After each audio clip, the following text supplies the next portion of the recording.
Bonjour, commençons ce flash par ces attaques à Paris.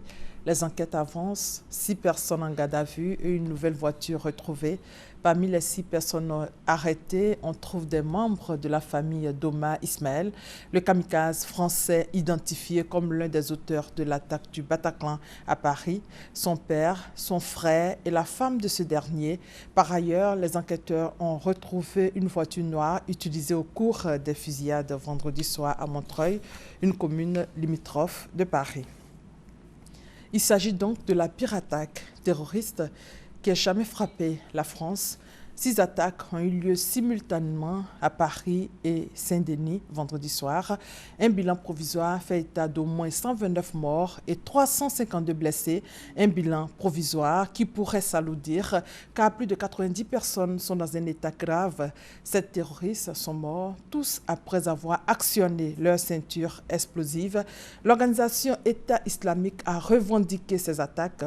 François Hollande a promis que la France sera impitoyable à l'égard des barbares. Il a décrété un deuil national de 3 jours et a annoncé que tous les dispositifs de sécurité seraient renforcés à leur niveau maximal. Les Parisiens ont rendu hommage aux victimes des attentats.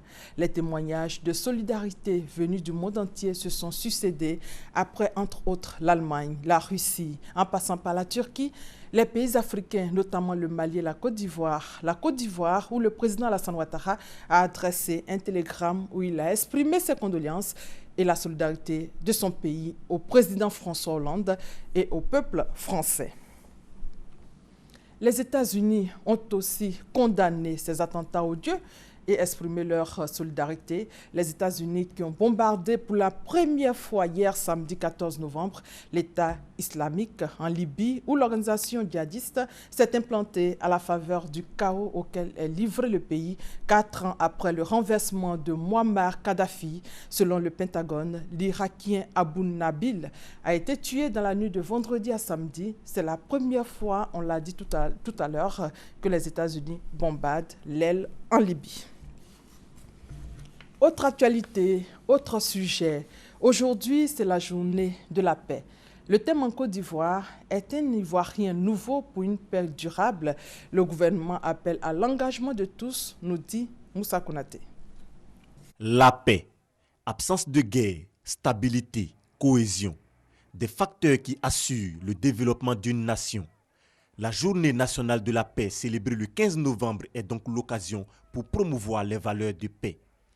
Cette journée consacrée à la promotion des idéaux de paix vise à célébrer les valeurs de ce patrimoine universel commun, si précieux et si indispensable pour la stabilité au sein des États, des nations, des communautés et des familles.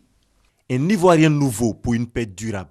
C'est le thème de l'édition 2015 de la commémoration de la Journée nationale de la paix. La ministre Anne-Désirée Ouloto appelle à l'engagement de tous.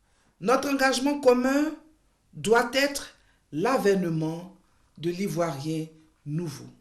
Je voudrais, en conséquence, nous exhorter à poursuivre dans cette dynamique nouvelle du dialogue inclusif et fraternel qui permettra à chacune et à chacun de nous d'écrire avec fierté l'agenda de la paix de notre chère patrie. La Journée nationale de la paix a été instituée en mars 1996. La célébration officielle se tient ce dimanche 15 novembre dans la ville d'Agboville. Et vous l'avez entendu, la célébration officielle de la journée mondiale de la paix, la journée nationale plutôt de la paix a lieu à Agboville donc ce dimanche. Et ici à Abidjan, un concert est prévu au Palais de la Culture en présence du Premier ministre. Une plateforme de communion autour du concept l'Ivoirien nouveau pour une paix durable, concept cher au cœur du président Alassane Ouattara.